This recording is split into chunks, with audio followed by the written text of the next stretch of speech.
Welcome back to Frontier Springs and another episode of Buccaneer Lagoon, which is our pirate-themed area that we have started in the last episode. And I know, again, it has been a while since my last upload, but I always want to have a good progress that I can show you. And yeah, in this episode we have quite a lot going on. First of all, we have this time-lapse, which is not going to last for that long. I think I have a timestamp in the video, probably around 8 minutes, where we head into the real-time part, because I myself, I don't really like watching time-lapses, and that's the reason I don't really like doing them. But some of you requested to do those, so yeah, for the beginning of this episode, I decided to make a quick time lapse of the splash zone and the first building of a few. But apart from that, a lot has changed in the area as well. We created new bridges, added another flat ride, and so much more that we are going to discuss later on. And yeah, I'll start it off by creating this promenade kind of thing in the foreground, which is obviously just a normal pathway for the peeps to have a complete loop around the area. And in like the background, we are building a lot of wooden houses in a particular style that you're going to see later on, which you could describe as upside down boat shells or something like that.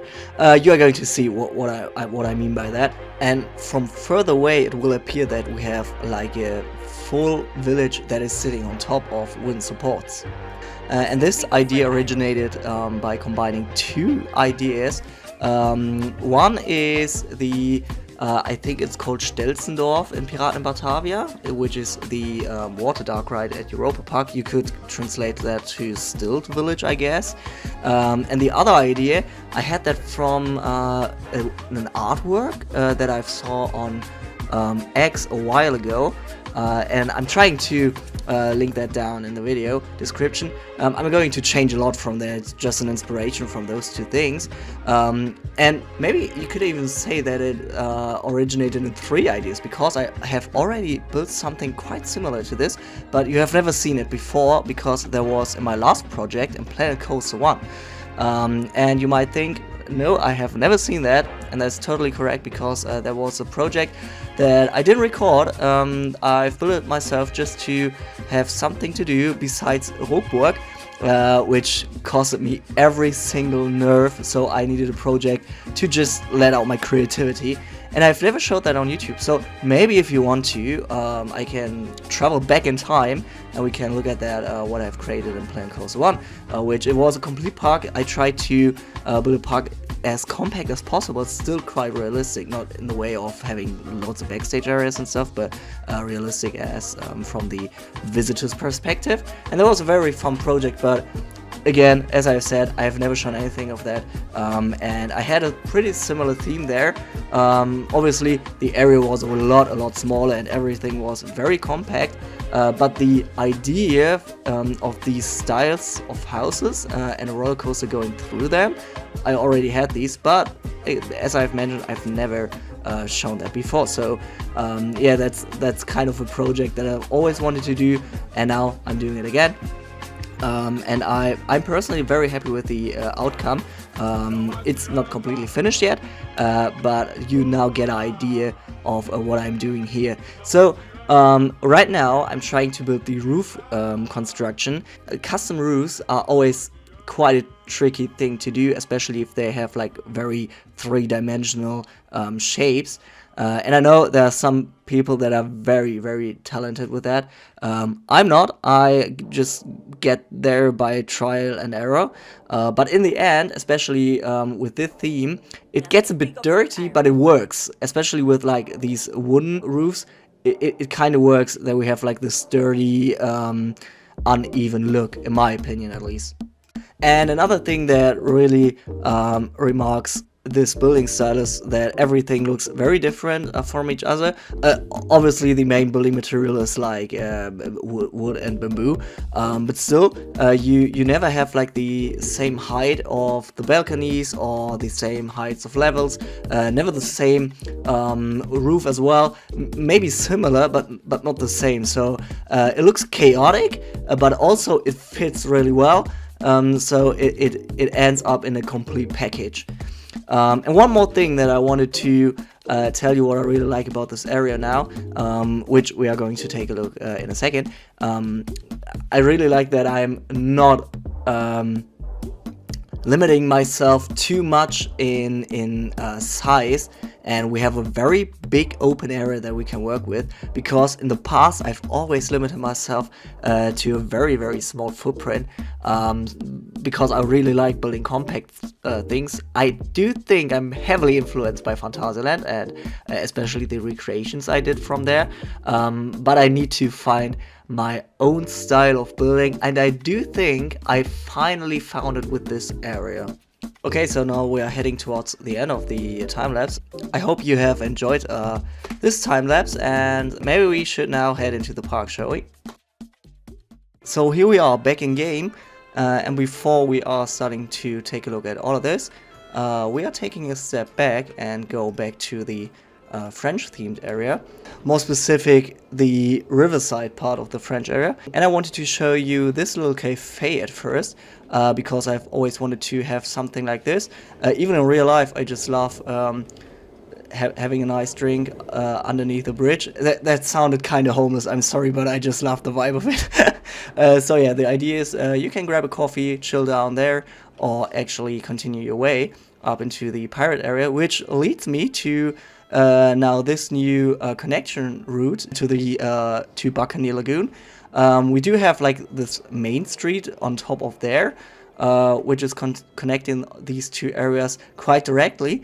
And we do have a change of elevation here, and I didn't want to have like a straight staircase or anything like that. And again, I wanted to have like this more exploring feeling. So we have the serpentines going up the hill, and as you can see, the style is already quite changing here. So we have this autosave, okay, we have this transitioning path with all of this custom fencing, which I really like.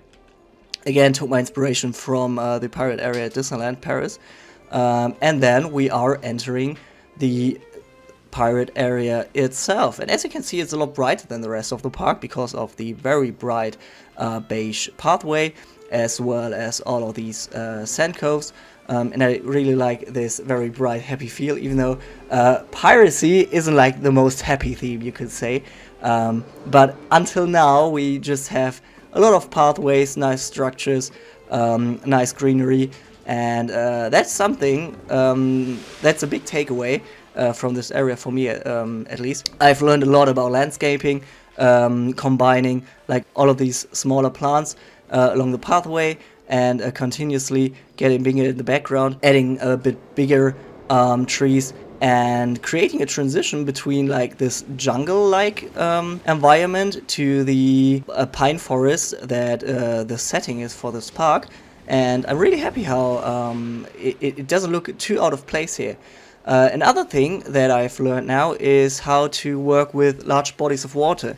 That may sound easy, just put down a lake and build stuff around it, but I've learned it the hard way with Heaveaway Harbor, which is still a great name for the area. It's not that easy to incorporate a large body of water, a lake or pond or anything like that, with like the theme park aesthetic. So you always need to have like these out carvings, these coves, these boundaries, these artificial boundaries, that it really works out great. So you don't really have like a natural fluent way from a coastline, which would be like the real life alternative to that. But in theme park, things do work a little bit different, and I took my inspiration from the big players that just know how to nail design, or a park design like Disney or Universal. When you take a look at the new waterfront areas that they are creating, they barely have any natural coastlines. I've decided to remove this straight path that was here before, and again do it a little bit more curvy, and you can also already get the first views of the hut village that we have created in the time lapse, or at least like the middle part of this building. A lot has changed from the time lapse to now, so this is the view you are going to get when you're entering the themed land from the Paris area, and we are going to jump back to what we have created the last episode. So we can take a look from there, because we have the Q-line building, which is in a similar style. So it really blends in perfectly with the village behind it, in my opinion. So yeah, really nice backdrop to the area. So the next thing that you can see is this rock structure, which is the splashdown area of our Super Splash roller coaster. And even though it's super artificial, it really fits into the area, and we can actually go underneath it. I've decided not to continue the rug work all the way to there, because that would have been a little bit too much in my opinion, but instead I've added this just simple wooden construction, which would probably make more sense in the theme park way to do it. And as you might have seen, I've added this flat ride into the turnaround section of the roller coaster, because I've really wanted to have a flat ride here, but I didn't know what to add. And I thought aesthetically, Gerslow Skyflow would make sense. But I didn't really have an idea for the theming, so I went with Cannonball Academy, which sounds great when you speak it out loudly. And even though it's not themed yet, you can kind of guess the theme, so it's going to be themed around cannons and cannonballs and an academy for pirates, I guess. So yeah, this is going to be a fun thing to do. And that's something that is going to be finished in the next episode as well. So yeah, we are continuing our loop around, so we could just go there, or we are taking a long way around here, because we can take a look at the roller coaster. And as you can see, it's going all through these new buildings, and it doesn't just look awesome from off-ride, it's also a nice effect from on-ride as well. And now, very sudden change of atmosphere in my opinion. This village feels so lively already, even though there are no peeps or employees here yet. You already feel the atmosphere of the village quite well, with all these moving objects like the sparrow that's going up and down, creating a little puddle there. We have this, I wanted to say cable drum, but it's with ropes, I guess. Yeah, the thing that is going up to down. We have some other kinetic elements, like this water wheel, another autosave, like this water wheel, which works quite nice in my opinion. So yeah, a lot is going on here, and it's not even finished yet. It's pretty much like halfway done.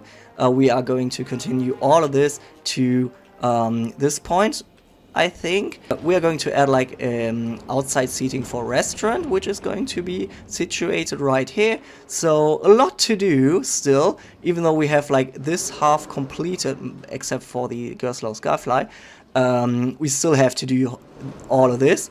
We need to dress up the station and the Q-line area for the water ride. I'm going for castle theme here, similar to Atlantica Super Splash, actually, with like a light beige station building, but a little bit with like more smaller buildings around it and a little bit more landscaping than compared to Atlantica Super Splash. And this is the last area that needs to be constructed, and this is going to be like a medieval city center. So even though it's just one pirate area, we are going to have like 3 or 4 distinct themes in them. And I do think everything will come together really nicely here as well. So yeah, that's our progress that we have made, and especially from like top view, or like the usual view that you have when you're playing Planet Coaster. It really looks like something that you would see at a real theme park, and there was something that I still needed to work on, especially with the layouting of the pathways. For example, when we take a look at that doesn't really feel that natural, does it? Especially with like these very straight lines. You don't really see that at the theme park. So I have come a long way from this area, in my opinion, even though you have some really nice viewpoints in this area, like these ones, but as a whole it doesn't look like that realistic. And now I'm very happy with how all of this has turned out. Oh, one more thing, you can see this theming object. This is going to play an important role in the future for the storyline of our Super Splash, but more on that in the next episode. And yeah, that leads me to the end of this episode. So in the next episode we are going to have a dress-up Skyfly, I hope so, the rest of the village, and maybe even the station building for our Super Splash, and after that it's just like the medieval town center that's left, and that's pretty much the last area of Frontier Springs that needs to be constructed, and then the theme park is pretty much ready. So yeah, I've never thought that I would make it this far in the series, but you guys seem to enjoy it. I really enjoyed it so far, so yeah, really happy with how all this turned out. Do you want to have a name for this village? So maybe you can give me some ideas for the name of this village. So yeah, that will be a nice little contest again. And yeah, again, thanks for watching, thanks for sticking by, and I will see you in the next one.